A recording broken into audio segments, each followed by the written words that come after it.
Estimados estudiantes, vamos al siguiente punto de la planificación. Voy a completar la naturaleza de la ética abordando la cuestión de si es una disciplina teórica o práctica. ¿Sí? A ver, y esto voy a numerarla con 4. La anterior era 3, ¿verdad? Entonces, pongamos siguiente clase. Perdón.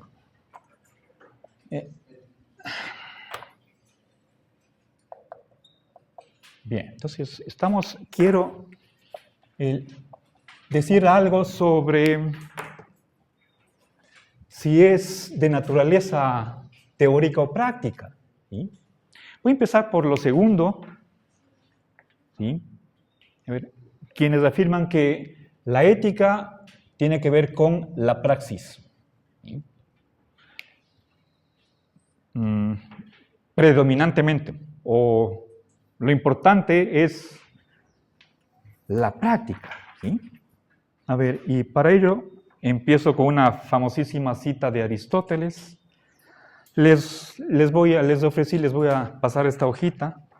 Dice, no se enseña ética para saber qué es la virtud, para saber, sino para ser virtuoso. Es decir, para practicar. ¿Ok? Bien.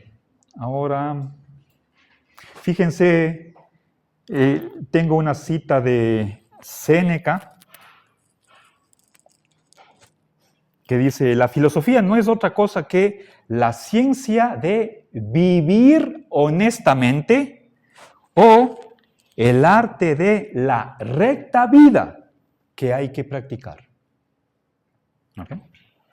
Bien, sabemos que Séneca está inscrito dentro de una corriente estoica, pero creo que ese era el espíritu de la época, no solamente de esta escuela. Bien, y quiero leerles un prefacio que para mí es muy impresionante. A ver. Bueno, antes de eso, Sócrates.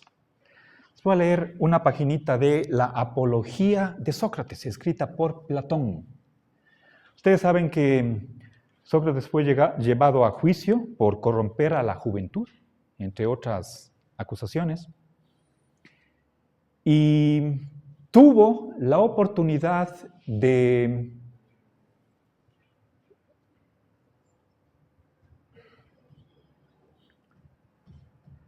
volver a su vida, librándose de la pena de muerte, con tal que abandonase la filosofía. ¿Sí? Ante lo cual Sócrates dio la siguiente respuesta. Si me ofrecierais absolverme en estas condiciones, yo os respondería. Atenienses, os tengo gran afecto y estima, pero antes obedeceré al cielo que a vosotros. Y mientras haya en mí aliento y fuerzas, no dejaré nunca de buscar la sabiduría, de exhortaros y de señalar la verdad a cualquiera de vosotros con quien pueda encontrarme, con las palabras que acostumbro a emplear. Mi buen amigo, eres ciudadano de Atenas, gran ciudad, famosa por su sabiduría y su poder. ¿No te avergüenza consagrar tanta fatiga a acumular riquezas y honores y fama? Y que no te importen nada la sabiduría y la verdad y la perfección de tu alma. Y si afirma que sí le importan estas cosas, no le dejaré que se marche enseguida, ni yo seguiré mi camino, sino que le haré preguntas y le examinaré. Y si me parece que no posee la virtud que pretende poseer, le reprocharé que estime en poco las cosas más preciosas y en mucho las que no tienen valor. Y así obraré con todo el que me encuentre.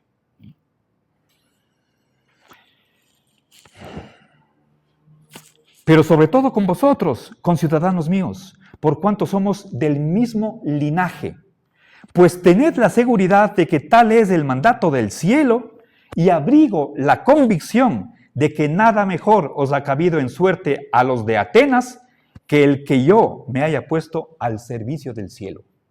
Porque no tengo más que hacer que ir por ahí persuadiéndoos a todos, jóvenes o viejos, a que os preocupéis menos de vuestro cuerpo y de vuestras riquezas que de la perfección de vuestra alma, y a que este sea vuestro primer cuidado. Y a deciros que no es la riqueza lo que da la bondad, sino la bondad lo que hace que la riqueza o cualquier otra cosa en la vida pública o en la privada sea una cosa valiosa para el hombre. Si por decir esto corrompo a los jóvenes, tanto peor. Pero si se afirma que digo algo distinto, no es verdad. Así pues, atenienses, podéis dar oídos o no a Anito, podéis liberarme o no, que yo no cambiaré de modo de obrar, aunque tuviera que morir 1000 veces. ¿Ok? Bueno, y en esta misma línea de vida, ¿sí? No teoría, ¿sí? Quiero leerles una media paginita de un texto titulado Estudios en Filosofía Helenística de Baltzli.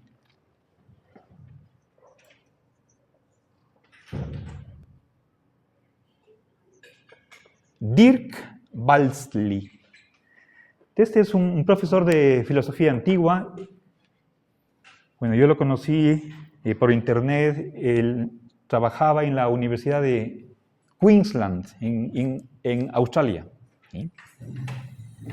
Ustedes saben que en el prefacio un autor normalmente agradece a otros colegas, tal vez a algún profesor, y esta es la única vez que me he topado con una dedicatoria de este tipo.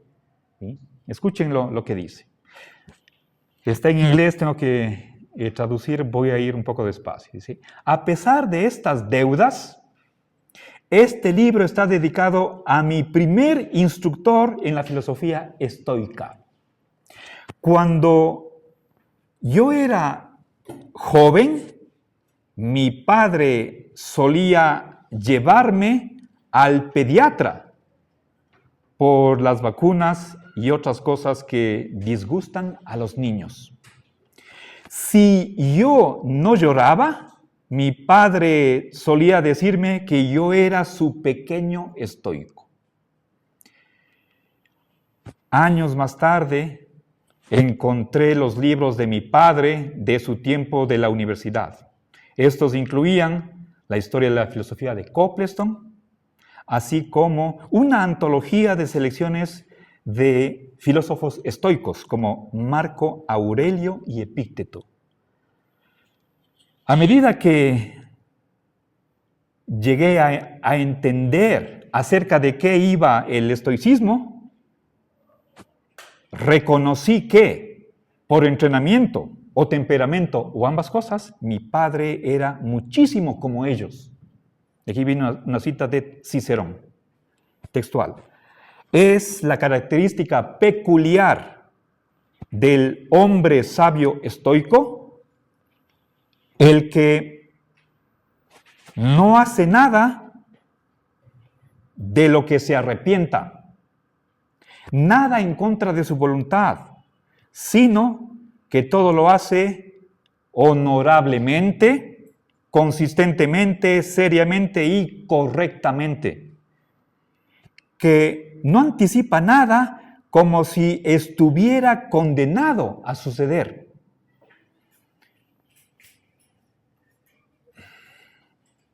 No se impresiona por nada cuando su suceder ocurre bajo la impresión de que su suceder es inesperado y extraño. Refiere todo a su propio juicio y permanece fiel a sus propias decisiones. Hasta ahí la cita. Y el prefacio termina con este par de líneas. No toda la filosofía importante está en los libros. Cualquier cosa que podría ser importante en este libro está dedicado a mi padre, Ricardo Carlos Balsley. ¿Ok? Ejemplo. ¿Cómo alguien puede captar un estilo de vida no porque le han contado, sino porque experimenta, porque ve desde la infancia? Por ejemplo, bueno, pues la idea está clara. Yo siempre veía que mi papi salía de la casa 10 para las 2 para su trabajo. Jamás me dijo, sé puntual. Nunca me dijo eso. ¿Ok? Bueno. Ahora, fíjense, por lo menos en 3 partes del modelo educativo de la Universidad de Cuenca, habla de principios éticos, valores éticos, profesionales, que la universidad va a producir, profesionales éticos. O sea, ¿para qué la educación ética? Si va a quedar simplemente en el cuaderno y en los libros, si es que no se la practica. ¿Ok? Bien. Ahora, entonces, ¿para dónde va esto de esta concepción de la ética como netamente práctica? ¿Sí? Se trata de cultivar valores, de practicar virtudes. ¿Sí?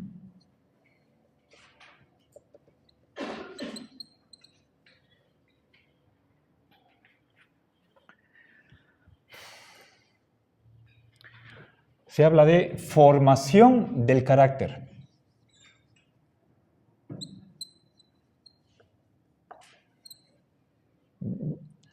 Desde la LOES, y por lo tanto también en nuestro modelo educativo de la U, se habla de formación integral, educación integral, holista. Esto también en la LOES. Y no solamente el intelecto, sino también actitudes. ¿Sí?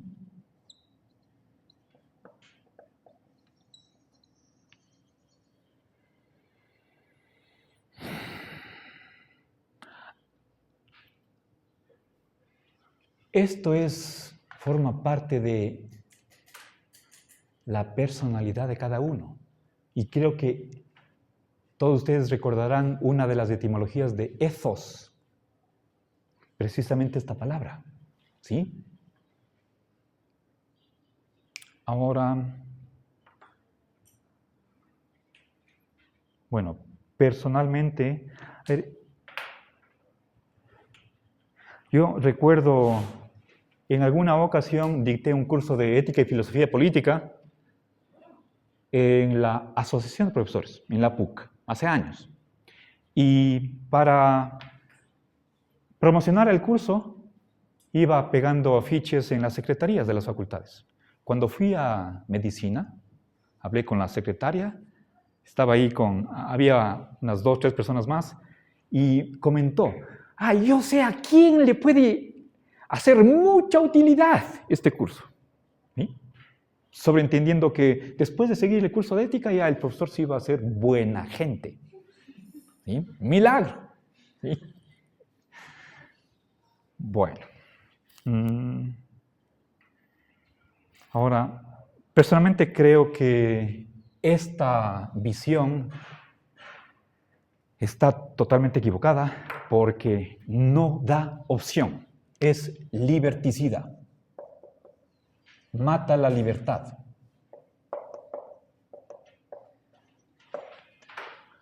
¿sí? Acá se insiste en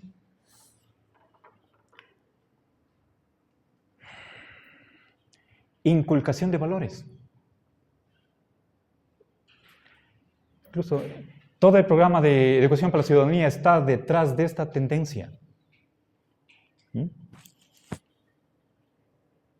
Tenemos que tener una ética que sea de la solidaridad, la equidad, etcétera, etcétera. Los bachilleres tienen que salir con esos compromisos, con esa adhesión a valores. Lo que podría hacer una institución educativa es capacitarles para que se comprometan, si lo desean, pero no imponer. ¿Sí? Y eso mismo se puede aplicar a la familia. ¿Qué pasa entre padres y niños pequeños?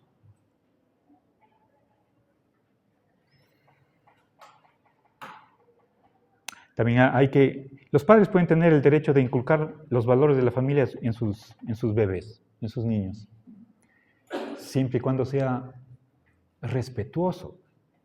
Hasta los niños pequeños ya tienen su personalidad en ciernes, pero más estaba hablando de instituciones educativas, ¿sí? Y peor en universidad, que ya somos gente adulta. ¿Okay? Bien, entonces creo que si es que esto no marcha, ¿sí? Que lamentablemente está a nivel mundial, desde las Naciones Unidas, la UNESCO, la OEA, y esa es la posición también de John Hospers. Indirectamente, la ética puede tener algo que ver con la praxis, pero principalmente nos ubicamos a nivel de la teoría. Nos interesa la verdad, la comprensión, la opinión personal, razonada. Pero lamentablemente esas opiniones no necesariamente se van a traducir en acciones. No porque alguien crea que hay que ser honesto, ya va a ser honesto. Ahí hay un salto, un abismo. Piensen en las palabras de Medea, es una autora, un personaje de una obra de Séneca. Veo el bien y lo apruebo, mas hago el mal. ¿Sí? Ella se encontraba en un dilema de si enterrar a su padre o no. Cuando la expectativa, la convención social era no. Bueno, ese es el contexto de la frase. Lo cierto es que no porque veamos lo que tenemos que hacer, lo cumplimos. ¿Ok? Bueno, ahí hay un problema que habría que explicar. Bien, finalmente voy a avanzar unas pocas ideas con respecto a metaética. ¿Sí?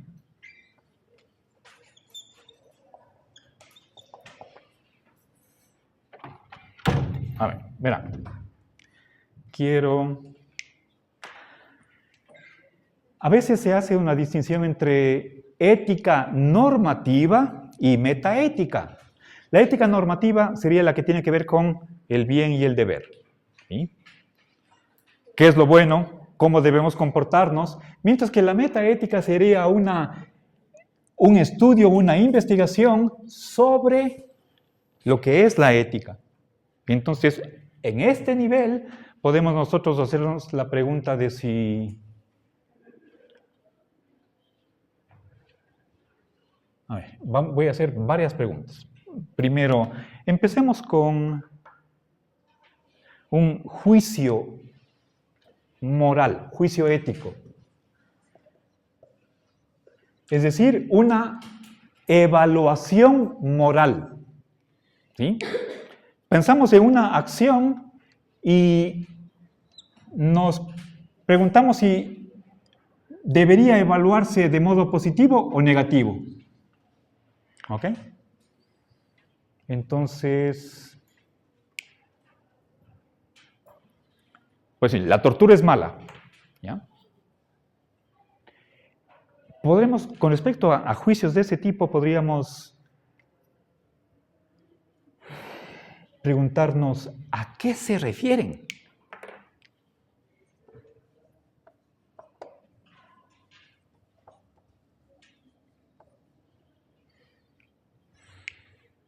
Y, a ver, por un lado hay dos opciones.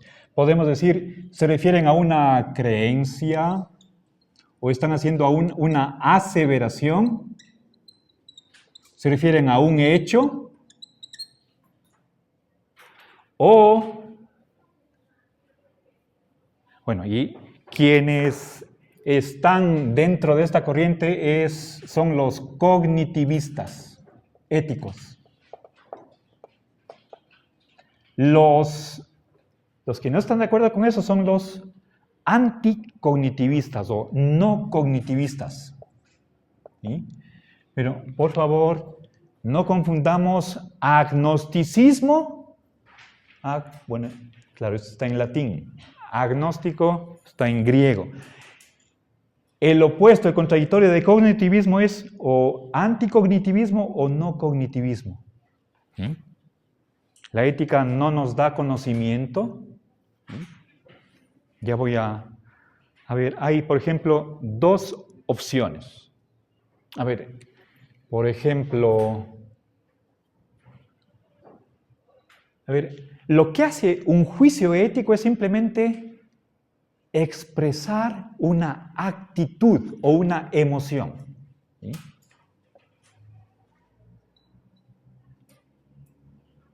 Expresar una emoción o una actitud. Una emoción como el gusto. ¿Sí? Un gusto por el chocolate, por la vainilla. O simplemente puede expresar un imperativo. ¿Ya? Ahora, volviendo a lo anterior, si es que es una creencia o una aseveración, ¿sí? Entonces aquí podemos preguntarnos si es verdadera o no. La verdad o falsedad solamente se da en este brazo superior, no acá. ¿Sí? Cuando expreso una emoción, es como si yo dijera ¡hurra! O ¡bravo! O cuando me quemo el dedo, ¿sí? Arraray o achachay.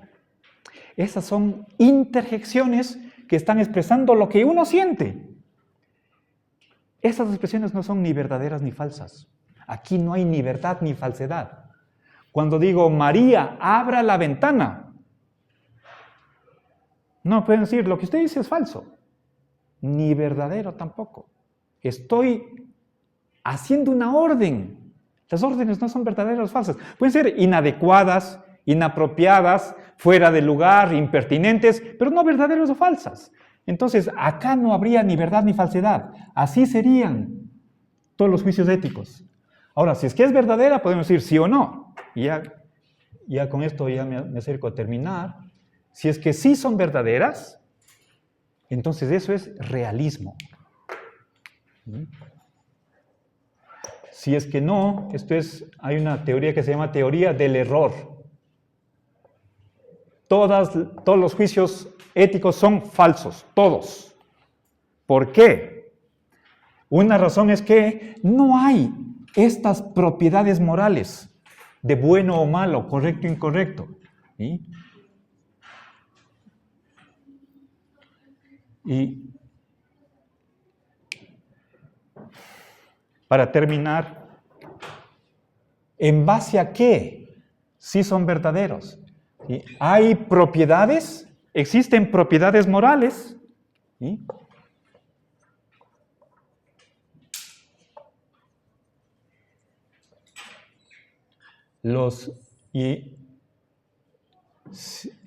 Existen de modo independiente del sujeto.